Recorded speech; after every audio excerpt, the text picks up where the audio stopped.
Recently, an employee of Facebook came to us with what he said was an internal Facebook document. Facebook says the document is, quote, not authentic. Our Facebook insider stands by his claim that it is. We believe, at the very least, there are many questions about this document and Facebook's actions after learning we had acquired it, which includes retaliation against at least one Facebook employee for document security. Facebook now needs to answer for some of these questions. Facebook is saying this document is not real. In fact, their spokesperson says that, quote, this is not an authentic document. Your response to that? It obviously from an authentic source, which leads me to believe it is an authentic document. Maybe the people who are speaking do not know of it, but it is definitely there. Can you speak a little more specifically to how you obtained it? Like, in other words, it was observed on the server, or so there was some type of email exchange that occurred? Yes, I happened to obtain it through email that was sent, that happened to also be sent to me as well in a way, and I received it that way. Yes, so I can't tell exactly what department it would have came from, but it's addressed definitely to the human resources. It was addressed to human resources? Yes. And it was from an email marked *@facebook.com. Yes. So, one more time, do you believe that this document is an authentic Facebook internal document? I believe it is. Okay. I do. I have no reason to not believe it. From what I've looked at it, it looks authentic to me based on other documents that are around. I'm not sure where else it could have been or where else it could have come from. Even what you just said, we'll blur everything, make sure you're protected. So what happened today with the thing you just showed me? What did they do to you in that screenshot? They suspended you? Tell me about that. Yes. So initially, I went in, I was able to get to try and confirm the documents. After I looked into it, I was able to see that I no longer had access to the system. I reached out to the IT department to see what was going on. They did not respond to me, but I did receive an email from an HR contact point shortly after informing me that my access had been suspended to the system due to a document security issue. Did they suspend more accounts than just you today? Yes, 6 others. 6 other people? Why those? Why did they do that? Why more than just one? I'm not sure. Tell me about how you came upon this document. In my normal course of work, it happened to come across my desk. The highly troubling entries in the leaked document are found on page 6. Quote, when hiring for HR positions, it's important to prioritize H-1B visa workers. The second item, quote, priority may be given to H-1B applicants from China and Korea. So Steve, assuming this document is a legitimate Facebook document, how would you characterize it overall from a legal perspective? Well, James, I think it raises serious concerns under federal and state anti-discrimination law, specifically as it would relate to discriminating based on national origin. I've seen the destruction and the damage that this H-1B visa issue has caused. Living in the Bay Area, there is a very large portion of homeless. These are Americans with degrees and jobs that no longer have these jobs and have been replaced by H-1B visa workers. This has to stop. Someone needs to do something. Facebook is one of the behemoths of big tech. The company employs nearly 45,000 people, and its estimated worth is just under $700 billion. That's billion with a B. Today, we expose serious potential illegal policies inside the social media giant that should concern every American citizen from coast to coast, especially considering the U.S. unemployment level is the highest since the Great Depression. Meet Mr. X. He is the latest brave insider to come to Project Veritas with a shocking story and the confidential Facebook document exposing it. Tell me about how you came upon this document? In my normal course of work, it happened to come across my desk, and I noticed it, and I sort of read over it and came to the knowledge of it that way. What bothers you most about this document?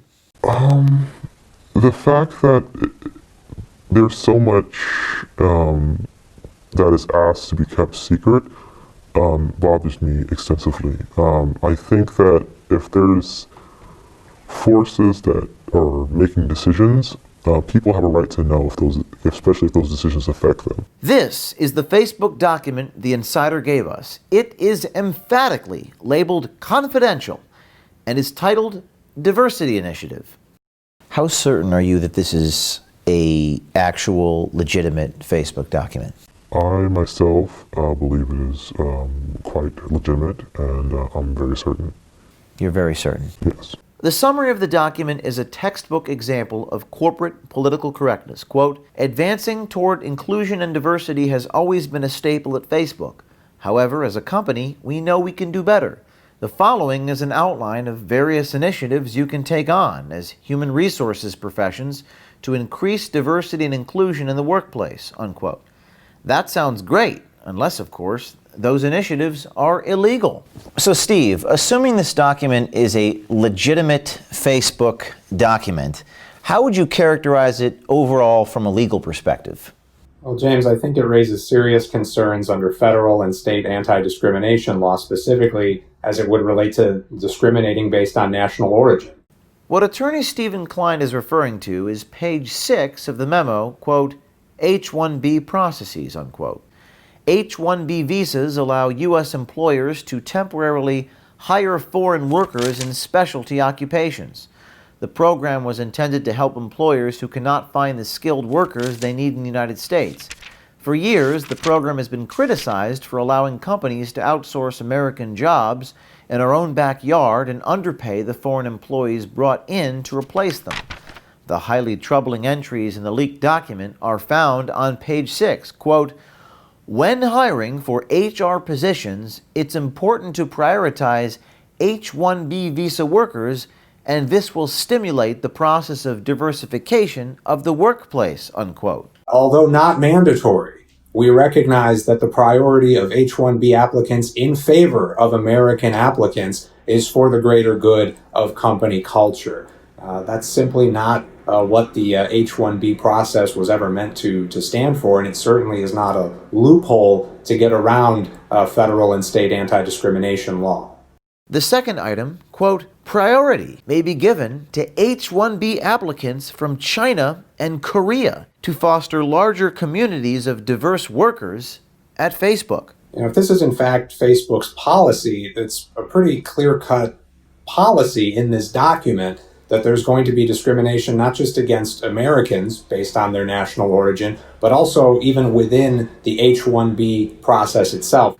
What Klein and other lawyers we spoke with say is the policy as stated, quote, applicants from China and Korea, unquote, may be prioritized is just blatantly illegal. You have another portion of this document that not only is it discriminating, against Americans or suggesting a policy that does that, it's also even within the H-1B process saying that applicants from China and Korea will be prioritized to foster larger communities of diverse workers at Facebook. So does that violate federal employment law? Yeah, I think that under the federal, again, if this is being actually implemented against Facebook applicants from the United States, you have problems under both the Civil Rights Act and under the Immigration and Nationality Act. But again, that doesn't permit the idea that someone is going to be passed over who's otherwise qualified based on their national origin. Does this also violate California employment law?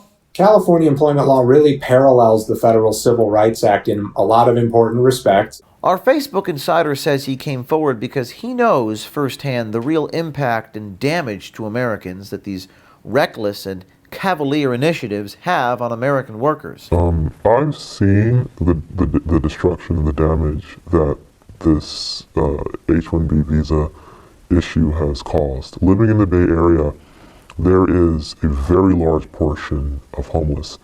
And within that homeless, there's a very large portion of working homeless. These are Americans with degrees and jobs that no longer have these jobs and have been replaced by H-1B visa workers. I know several people who were invited into work. They were given 60 days, and the first 30 days they had someone shadow them, and the next 30 days someone trained them, and then they were then released. And I've seen that happen within the company, and I know several people in different other tech companies where it's happened to them.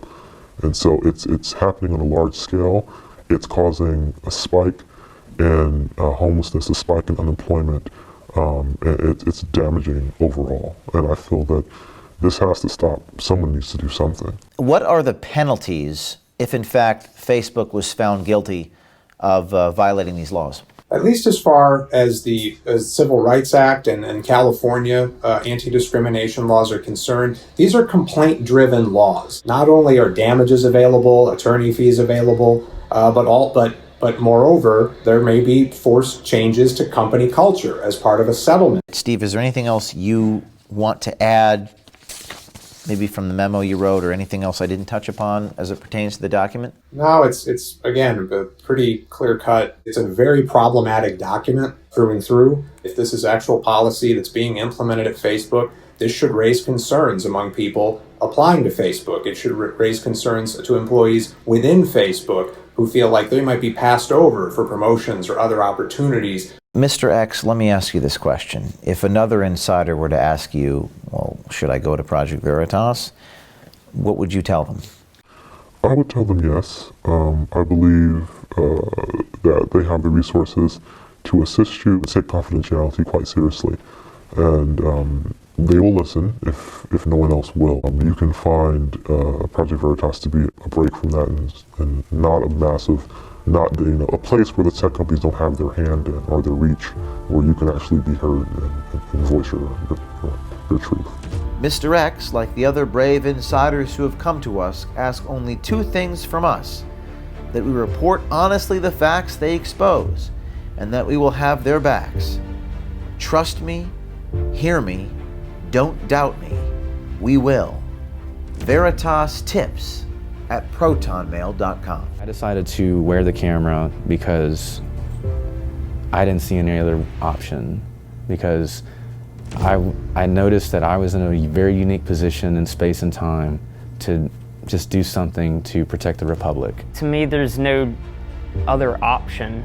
Like, I could go through life and I could live in the comforts of life, and I could go on for 80 years and then make money, do the formula of life, and then I'll just fall to ashes. And I think that's how a lot of people live their lives. This is something that no matter what happens, no matter what I lose, it'll mean something after I'm gone.